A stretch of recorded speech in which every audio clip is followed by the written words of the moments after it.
السلام علیکم ورحمۃ اللہ وبرکاتہ۔ سوال کیا گیا ہے فرض نماز کے بعد اجتماعی دعا کرنا جائز ہے یا نہیں، تفصیل سے واضح کر دیں۔ دیکھیے، دین اسلام میں دعا کی اہمیت و فضیلت اس قدر ہے کہ وہ حضرات جو اللہ تعالیٰ سے دعا نہیں کرتے، کائنات کا رب ان پر ناراض ہوتا ہے۔ سورۃ المؤمن آیت نمبر 60 میں فرمان باری تعالیٰ ہے وقال ربکم ادعونی استجب لکم ان الذین یستکبرون عن عبادتی سیدخلون جہنم داخرین۔ تمہارے رب کا فرمان ہے کہ مجھے پکارو، میں تمہاری دعائیں قبول کروں گا۔ بے شک جو لوگ میری عبادت سے تکبر کرتے ہیں ان قریب ذلیل ہو کر جہنم میں داخل ہوں گے۔ رب تعالیٰ کے اس فرمان کی تفسیر میں سنن ابی داود کی 1479 نمبر پر صحیح درجے کی حدیث میں پیارے نبی صلی اللہ علیہ وآلہ وسلم کا فرمان ہے الدعاء هو العبادہ، کہ دعا ہی عبادت ہے۔ معلوم ہوا دعا کرنا ہی اصل بندگی ہے۔ چنانچہ سفر و حضر اور جلوت و خلوت کی جو کتب احادیث میں صحیح الاسناد دعائیں منقول ہیں، ان تمام دعاؤں کو ہم بفضل اللہ تعالی ان کی کیفیت و حیت کے مطابق کرنے کے قائل بھی ہیں اور فاعل بھی ہیں۔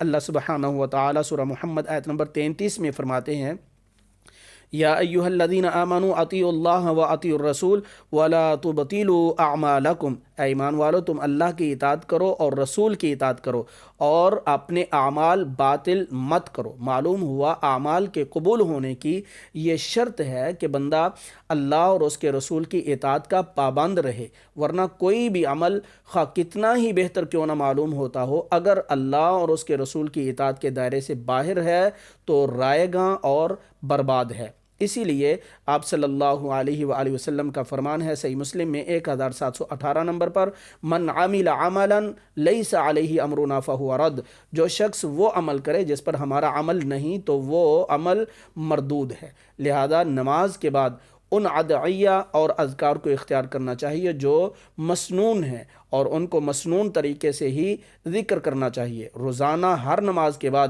امام اور مقتدیوں کا ہاتھ اٹھا کر اجتماعی دعا کرنا رسول اللہ صلی اللہ علیہ وآلہ وسلم، صحابہ اکرام رضوان اللہ علیہم اجمعین اور ائمہ مسلمین رحمت اللہ علیہم اجمعین میں سے کسی سے بھی ثابت نہیں ہے۔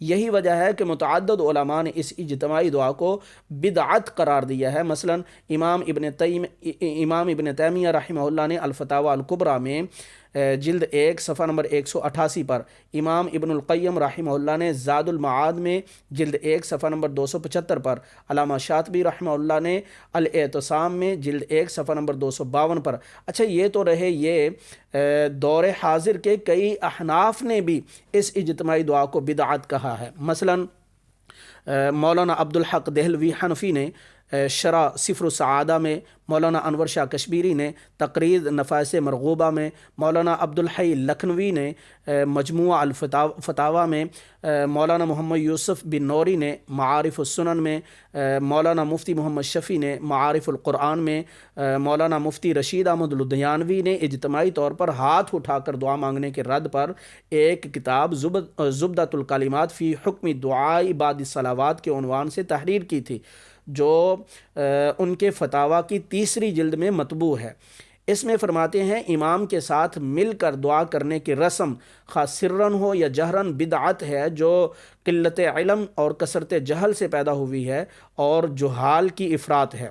اور اسی طرح مولوی فیض اللہ بنگلہ دیشی نے احکام الدعوات میں، مولانا رفیق دلاوری حنفی دیوبندی نے عماد الدین میں اور مفتی محمد ابراہیم صادق آبادی حنفی دیوبندی نے دعا بعد الفرائض کا مسنون طریقہ میں بدعت لکھا ہے۔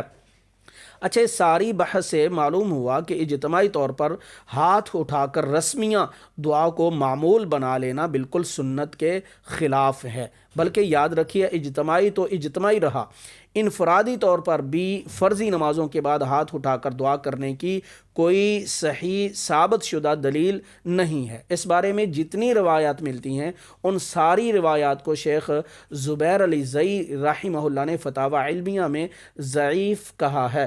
لہذا نمازوں کے بعد جو اذکار اور دعائیں پیارے نبی صلی اللہ علیہ وآلہ وسلم سے ثابت ہیں، انہیں بغیر اجتماعی شکل دیے اور بغیر ہاتھ اٹھائے پڑھنا ہی مسنون ہے۔